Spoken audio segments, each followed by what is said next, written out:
ظهر دين المؤيد بظهور النبي أحمد.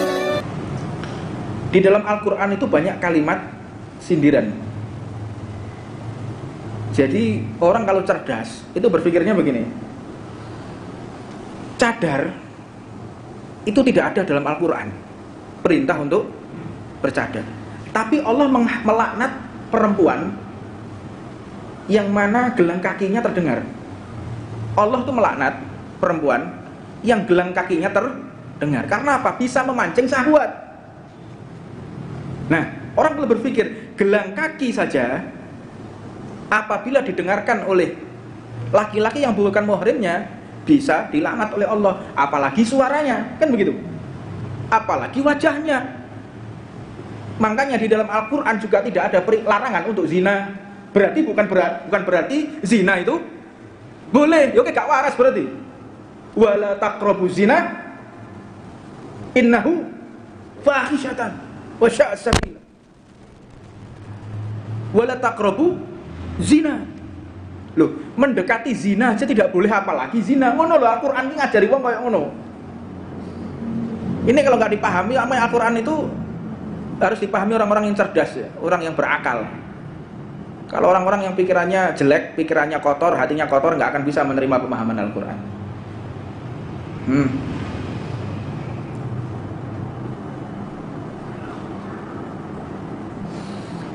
La ilaha illallah Muhammad Rasulullah. Dan banyak kalimat-kalimat sindiran yang lain di dalam Al-Quran. Dan banyak terjadi kontradiksi di dalam Al-Quran. Orang mempelajari Al-Quran pun tidak boleh langsung dengan tekstual, langsung letterleks gitu ya, sing dipahami ini enggak. Makanya butuh yang namanya nahu. Belajar Al-Quran itu butuh nahu, butuh tafsir, ada ilmu tafsir. Hanya orang-orang yang ahli tafsir yang ngerti. Kayak siapa? Gus Baha, ya, mufassir, alim, alama. Mudah-mudahan diberikan panjang umur oleh Allah Subhanahu wa taala. Aku gak mungkin, fan saya bukan di tafsir, aku sedang di sirah. Ya, jadi orang itu harus tahu diri. Kalau dia bukan fuqaha, jangan menjelaskan fikih kecuali dia memang benar-benar mempelajari fikih untuk diajarkan. Kalau dia bukan ahli tafsir, jangan berbicara soal masalah. Kalau dia bukan mufassir, jangan masalah tafsir. Kalau dia bukan muhaddis, jangan berbicara soal hadis yang dia mampu. Kayak aku mbak awakmu belajar pas-pasan ngene wae. Orang kalau berbicara bukan pada bidangnya mumet Pak sing ngrungokno. Kayak contone sampean lek tengene majelis taklim Ridwan. Ana sing bagian nyekel jedor. Ana bagian nyekel rebana. Ana sing bagian nyekel apa itu? Calte itu, darbuka. Ana sing gosida, ana sing ceramah. Iki lek sampe kualik buyar iki acara iki. Sing nyekel darbuka kon ceramah ya mumet. Aku sing biasa ceramah kon nyekel darbuka ya ajur majelis iki. Nggak bisa. Jadi harus pada tempatnya. Oh, ini bahasa darbuka. Oke, dibuat susunan majelis ini agar kita semakin tertata, hidup itu tertata. La ilaha illallah. Makanya orang kalau azan, kalau gosidah, adzan, gosida, iku lek iso swarane sing enak. Aja adzan, gosida kaya apa jenenge? Sing ditaboi, Pak. Sing ngrungokno sumpek, Pak. Saya pernah satu kejadian ya, ada orang mau masuk Islam. Iki kancaku iki. Ono kancaku Cina. Mbak motor ngobrol mbak 2 jam. Ini apa bro? Ini oh bro, koncoku kuliah. Panjang lebar komunikasi sama saya. Gimana? Oh, Islam tuh begini. Oh, dia senang. Oh, Islam profesional Islam itu. Di antaranya apa? Orang itu sholat tuh 4 rakaat. Ada namanya marhalatain atau 2 marhalah. Baru boleh qashar. Gimana? Harus 2 marhalah atau 87 km. Oh, ada radiasinya ya. Iya, radiasi 87 km keluar dari kota baru boleh qashar. Terus dicerita, terus masalah ini fikih, bagaimana namanya fardhu tahuren, sholat dengan tanpa wudu, tanpa tayamum. Oh, cerita panjang lebar masalah fikih. Jadi profesional itu Islam itu. Sholat itu boleh nggak pakai baju, boleh telanjang, boleh. Ketika kapan? Dalam penjara, di tempat yang sempit, tempat yang gelap, bajunya najis semua, dia telanjang, bagaimana? Boleh sholat dalam keadaan telanjang, hurmatul waqt. Jadi tidak ada alasan untuk meninggalkan sholat, boleh kayak gitu. Sholat dalam keadaan telanjang, atau sholat di tempat yang tidak ada debu, tidak ada air, begitu tohuren, tanpa wudhu, tanpa tayamum, boleh. Oh, panjang lebar.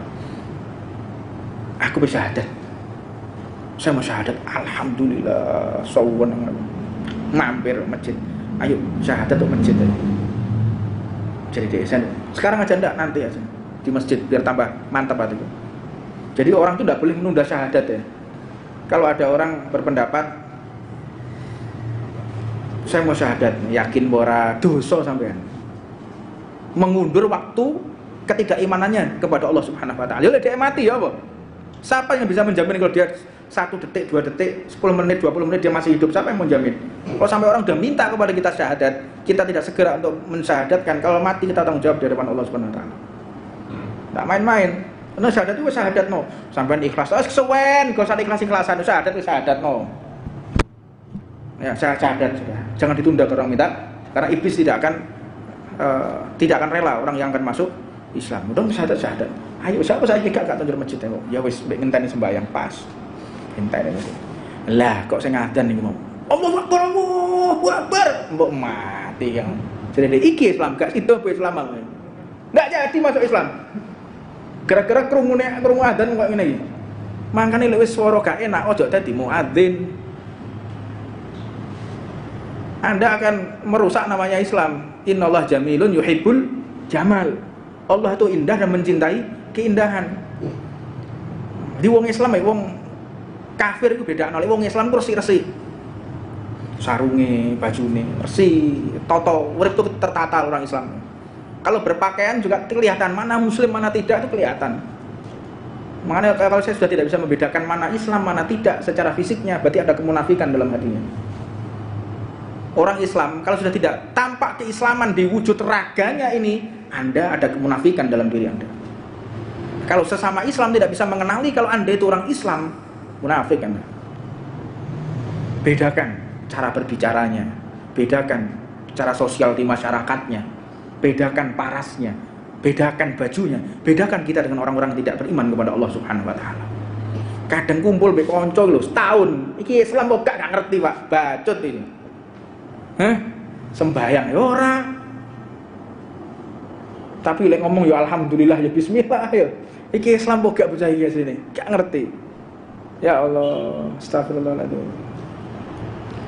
Nah, kita harus paham betul Rasulullah itu kemana-mana bawa cermin. Nabi Muhammad SAW. Rasulullah itu kemana-mana rambutnya disisir, bawa sisir, bawa cermin. Jadi ditoto, kumis itu ditoto terus. Jenggotnya ketahuan Saidi potong rapi.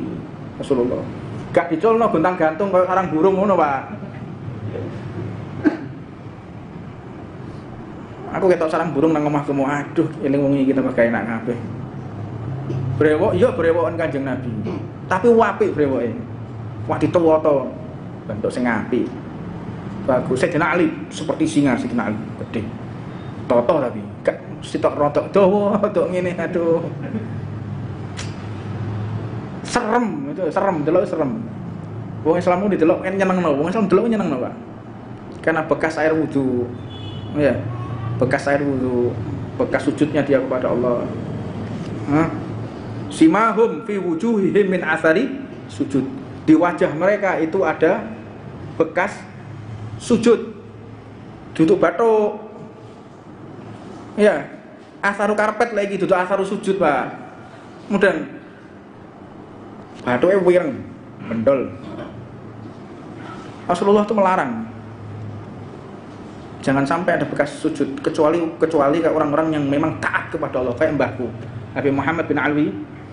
Beliau itu keningnya sampai kotak ya, bekas sujudnya kepada Allah Subhanahu wa taala.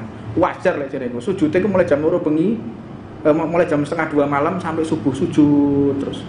Nanti setelah subuh jam 6 sholatnya gitu juga, sholat duha ini 3 jam sujud terus. Jadi sujudnya sehari itu bisa 8 jam, sujudnya 8 jam, hitung jam. Lah ini sujud sedino 20 menit bathuke gosong, lha apa ae cung? Gak masuk akal. Ya, jangan sampai ada bekas sujud, tutupi kalau bisa. Sujud di tempat sujud yang empuk. Bahkan Nabi Muhammad mengatakan jangan keningmu seperti lututnya unta. Jangan sampai keningmu seperti lututnya unta. Habib Muhammad bin Hafid itu kayak ngono, sembayang ya Allah, sembayang Tuhan nih, tak ada kayak gini. Saya mengatakan seperti ini, apa sebab kelompok mereka ini biasanya yang mayoritas sering menghina kita, gitu loh. Jadi jangan dipikir kita tidak ada dalil untuk melawan mereka. Ya, kalau memang Anda lebih alim, kalau memang Anda lebih benar, Allah lebih memilih lebih banyak Anda daripada kita. Yang paling diridhoi oleh Allah itu asawadul a'dham. Yang paling diterima itu adalah asawadul a'dham, atau kelompok yang paling besar. Itu yang paling diridhoi oleh Allah Subhanahu wa taala. Jamaiyah yang paling diridhoi oleh Allah yang paling besar, yang paling banyak jumlahnya.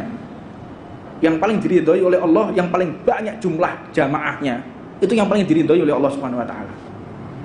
Ini dari Rasulullah yang ngomong, bukan saya ngarang-ngarang ini. Jadi kalau Anda merasa lebih benar, justru jamaah Anda harusnya lebih banyak, bukan jamaah kita. Benar apa enggak? Kayak gitu, orang tuh mikir kayak gitu. Aman ada yang lebih besar daripada Ahlus Sunnah? Tidak ada, Ahlus Sunnah yang paling besar. Dan tidak ada peristiwa pengusiran penjajah yang di luar Ahlus Sunnah. Umar Mokhtar Ahlus Sunnah, As-Sanusiyah, Asy-Syafi'iyah, Al-Malikiyah, As-Sanusiyah, Umar Mokhtar. Sultan Hamid termasuk Ahlus Sunnah. Semua pejuang Islam adalah Ahlus Sunnah, termasuk yang mengusir penjajah. Dari kalangan mereka yang bukan Ahlus Sunnah yang mengusir penjajah Belanda ini ada apa enggak? Tidak ada. Di Ponorogo Ahlus Sunnah, Imam Bonjol Ahlus Sunnah, para pahlawan nasional yang Islam Ahlus Sunnah semua. Golongan mereka anti tahlil, anti maulid, seneng maulidan kabeh iku. Makanya kemarin itu ada orang nulis, apakah Nabi Muhammad pernah memperingati maulidnya? Goblokmu lho. Astagfirullahaladzim, mencaci maki maulid. Anda mencaci maki maulid, merendahkan maulid, seolah-olah Anda tidak senang dengan kelahiran Rasulullah SAW. Ini bisa saya sampaikan karena waktu yang terbatas. Mudah-mudahan nanti setelah majelis ini kita akan adakan tanya jawab. Jadi kontrol jamaah yang masih mau meneruskan belajar, karena waktu terbatas, kita akan adakan tanya jawab setelah